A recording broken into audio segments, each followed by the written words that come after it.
তিনি চিকিৎসা শেষে আগামীকাল ফিরে আসার কথা ছিল, সেটি আগামী পরশুদিন তিনি আসবেন। আগামী 6 মে 2025 মঙ্গলবার সকাল 10:30টায় বাংলাদেশে প্রত্যাবর্তন তিনি করবেন।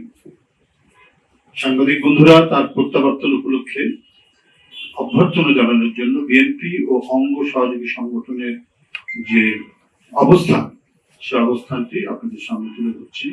মহানগর উত্তর বিএনপি থাকবে বিমানবন্দর থেকে লা মেরিডিয়ান হোটেল পর্যন্ত, ছাত্রদল থাকবে লা মেরিডিয়ান হোটেল থেকে খিলক্ষেত পর্যন্ত, যুবদল খিলক্ষেত থেকে হোটেল রেডিসন, মহানগর দক্ষিণ বিএনপি হোটেল রেডিসন থেকে আর্মি স্টেডিয়াম, স্বেচ্ছাসেবক দল আর্মি স্টেডিয়াম থেকে বনানী কবরস্থান, কৃষক দল বনানী কবরস্থান থেকে কাকুলি মোড়, শ্রমিক দল কাকুলি মোড় থেকে বনানী শেরাটন হোটেল, ওলামা দল প্লাস তাঁতি দল, জাসাস মৎস্যজীবী দল থাকবে বনানী শেরাটন হোটেল থেকে বনানী কাঁচা বাজার, মুক্তিযোদ্ধা দল এবং সকল পেশাজীবী সংগঠন বনানী কাঁচা বাজার থেকে গুলশান 2 পর্যন্ত, মহিলা দল থাকবে গুলশান 2 থেকে গুলশান 2 গোল চত্বর থেকে গুলশান এভিনিউ রোড, বিএনপি জাতীয় নির্বাহী কমিটির নেতৃবৃন্দ থাকবেন গুলশান 2 গোল চত্বর থেকে গুলশান এভিনিউ রোড।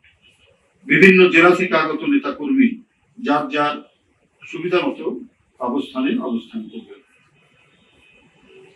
বিমানবন্দর এবং মাননীয় চেয়ারপারসনের বাসভবনে সেখানে কেউ আকস্মিকভাবে সেখানে প্রবেশ করবেন না,